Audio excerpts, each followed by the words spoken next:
Bom dia, boa tarde, boa noite. Estamos nos Bastidores da Arte com Jovaldo Focatinua, um canal do YouTube totalmente dedicado para todos aqueles que conseguiram transformar o seu pensamento em obra de facto. E hoje tenho a enorme honra de conversar com um dos jovens mais impactantes que eu conheço. Nas redes sociais tenho acompanhado o seu percurso e para mim é uma honra muito grande estar aqui com ele. Cedric de Carvalho. Saudades dos tempos que não vivem. Cedric, boa tarde. Obrigado, Evaldo. É uma honra estar aqui contigo. Onde é que busca inspiração para escrever, sabendo que tem uma vida tão agitada também como editor? Onde é que busca inspiração para escrever? Olha, pronto, o trabalho editorial é lidar exatamente com a escrita todos os dias. Então, também tenho estado a escrever, porque paralelamente a esse processo de edição, temos sempre um tempinho para escrever algumas coisinhas. Depois, a inspiração também é muito a realidade angolana, né? Eu também ainda não escrevo sobre outras realidades, e a realidade angolana nos oferece centenas, milhares de elementos para escrever e, por isso, sempre que posso, escrevo e depois reúno os textos para publicar em livro. Este é o quarto livro que publico e vamos lá ver se ainda vêm outros livros. Do que o Cedric tem saudades? Este título eu começo a se calar por dizer isso. Este título é uma homenagem ao meu antigo diretor adjunto, Félix Miranda, que muitas vezes ele contava-me histórias sobre aqueles primeiros anos da independência de Angola e depois pela luta pela democratização constitucionalmente de Angola. Ele foi uma dessas pessoas que fez parte deste movimento que muito lutou para que se registrasse, se constitucionalizasse a democracia em Angola. E várias vezes quando ele falava sobre esses processos, sobre essas lutas, às vezes ele depois olhava para mim e dizia: "Pá, tu tens saudade desses tempos, né? Tens saudade dos tempos que não viveste." Ele dizia isso para mim e de facto eu tenho saudade desses momentos de uma luta por uma democratização de Angola, que até hoje continua a existir, né? Essa necessidade, daí falar em democratização constitucional, porque a democratização efetiva, material, até o momento não ocorreu. E daí esse título para homenagear. Mas o livro é um conjunto de contos, onde dentre vários, há um que talvez seja aquele que vai dar o título, não propriamente tendo o título de Saudades, mas creio que o título do conto é O Abismo, que é exatamente aquele conto onde aparece um personagem já de uma certa idade avançada a confessar, a admitir que o país encontra-se num abismo tal que ele, enquanto me vê, tem saudade dos tempos que não viveu, e por isso ele vai então discorrendo um pouquinho sobre o que sonhavam para Angola, de tal modo que nem sequer conseguiram efetivar. Daí lá está, saudades dos tempos que ele próprio não viveu, né? Cedric, numa era da inteligência artificial, das redes sociais, em que o jovem fica entupido de informação e alguns vão abandonando o hábito pela leitura, qual é a importância da leitura para os jovens? É muito importante. O hábito de leitura é importante em todo lado. Mas no caso de Angola, nós temos uma coisa que é muito importante, que reforça a importância, muita importância de cultivar o hábito de leitura, que é o conhecimento da verdadeira história do país, né? Porque a nossa história está muito deturpada. A nossa história, como até alguém já disse, já escreveu, que Angola é um país com muito passado pela frente, né? Creio que foi Cristiano Messiaen quem disse isto.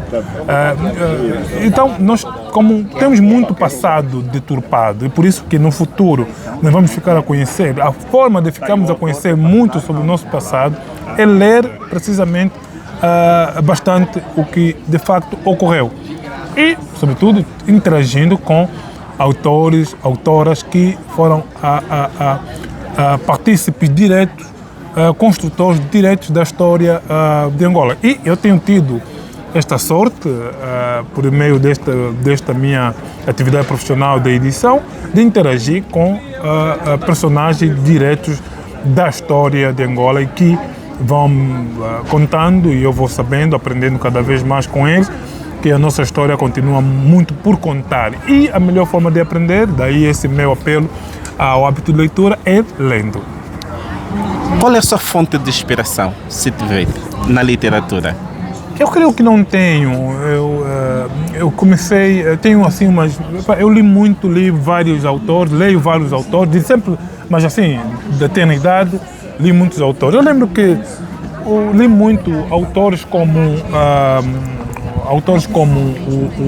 o Oscar Ribas, que meu pai tinha uma coleção vastíssima de livros do Oscar Ribas. Eu li muito o Oscar Ribas, mas eu nem sequer posso dizer que tenho uma grande influência na minha escrita diretamente do Oscar Ribas. Li muito autores norte-americanos também, mas dizer que tenho uma inspiração, que quando estou a escrever penso nelas, nestes autores, nessa forma de escrita para também escrever, eu infelizmente, digo infelizmente porque não consigo lembrar.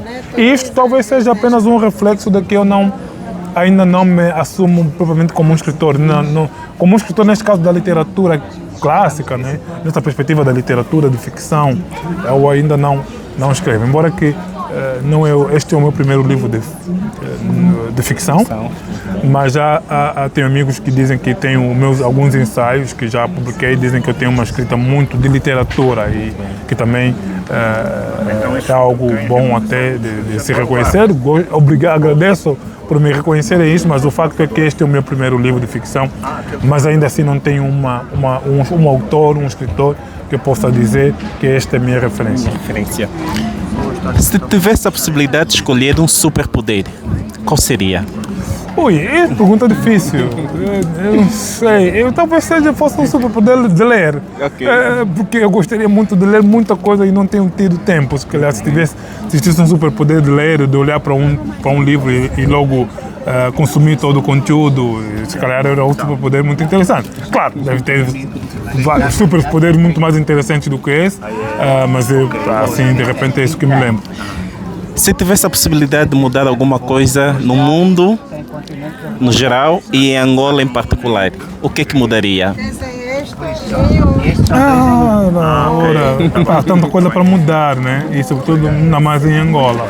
Mas eu acho que mudar nesse caso seria terminar com as guerras, instalar a paz pelo mundo todo e em Angola a instalação de uma paz efetiva é muito importante porque Angola vive uma paz podre, nós temos ouvido, e eu também trago uma história dessas no livro, é muito doloroso quando estamos a ouvir pessoas que viveram um período de guerra a dizerem que até naquele período era melhor, né?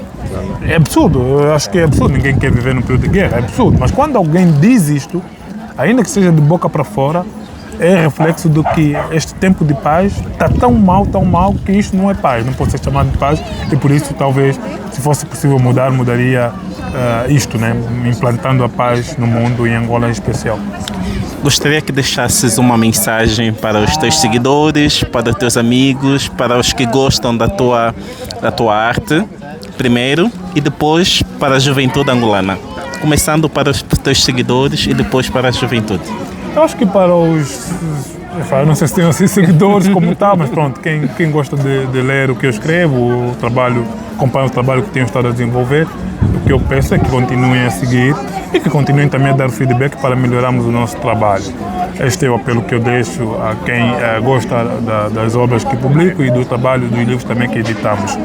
A juventude no geral é cultivar-se mais em termos de leituras, de obtenção do conhecimento, e envolver-se, a juventude no geral, envolver-se também nos destinos do país, né? Envolver-se diretamente.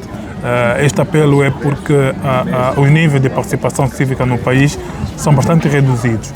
E com um nível de participação tão reduzido como está, também pode ser explicado o estado em que chegou o nosso estado, né? O estado de coisas em que chegamos não é possível admitir e é por isso que a juventude tem de participar, envolver-se para alterar o curso das coisas em que está o país, né? Cedric, foi uma honra muito grande falar consigo. És uma fonte de inspiração Obrigado. para muitos jovens e para Obrigado. mim também. Continue com esta garra, continue focado na atividade que tens feito, sobretudo na promoção da literatura, na edição de livros, e que foi uma honra muito grande ter estado contigo esses minutos. Obrigado, Evaldo. Igualmente também admiro o seu trabalho e continue assim, e também continue a publicar meus livros, né? Que estamos Obrigado, aqui para mano. isso. Foi um prazer. Igualmente.